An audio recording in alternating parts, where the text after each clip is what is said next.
அமுதே இளமையின் நன்கொடையே இன்னிசையளவெடையே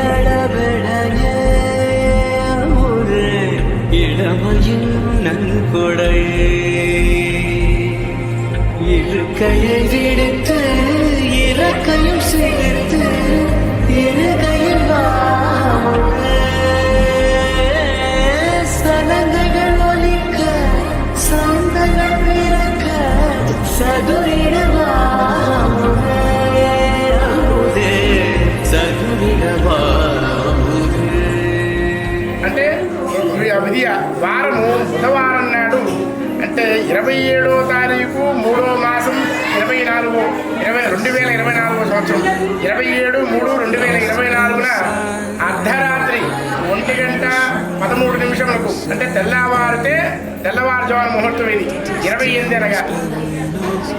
చలమచర్ల ఎవరంతేగా వెంకటరత్నయ్య గారు రాజేశ్వరమ్మ ఎన్నో మనవడు ద్వితీయ మనవుడిని అంటే వెంకటేశు నామధేయము విజయవాడ వాస్తవ్యులు రాళ్లపాటి సీతారాములు మహాలక్ష్మి గారుల దంపతుల మనవరాలు అంటే పెద్దమ్మాయి జ్యేష్ఠ కుమార్తెలు ఆ పాపని ఇచ్చి దైవజ్ఞులచే నిశ్చయించిన శుభలగ్న పత్రిక. రే రే గా మగరి సా రే రే గా